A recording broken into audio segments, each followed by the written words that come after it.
Texas lawmakers are redrawing congressional districts, and proposed changes could change the person who represents you on Capitol Hill. Yeah, these changes come after some U.S. congressmen had tighter races in local districts this year. 6 News reporter Andrew Moore breaks down what's happening. He joins us now live in studio. Hey, Andrew.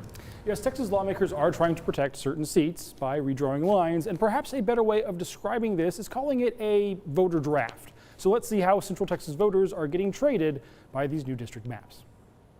The biggest change we are going to see is with the Roger Williams district. He would be trading out nearly all local voters for another district further north. But voters in Lampasas and Killeen would not be free agents. Instead, they would be picked up by Representative August Pfluger II.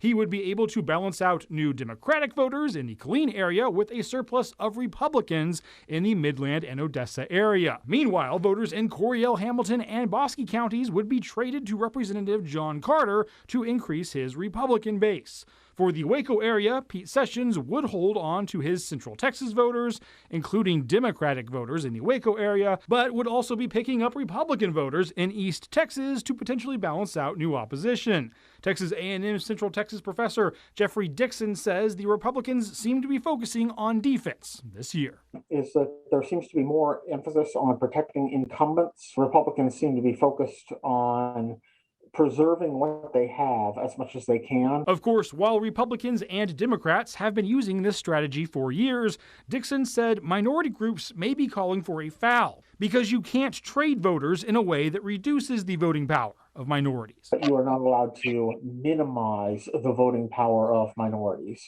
You're not allowed to do what the Voting Rights Act calls retrogression. Dixon said it's very possible courts would need to review the new district maps if there is a challenge, and they could get involved in drawing new maps as well.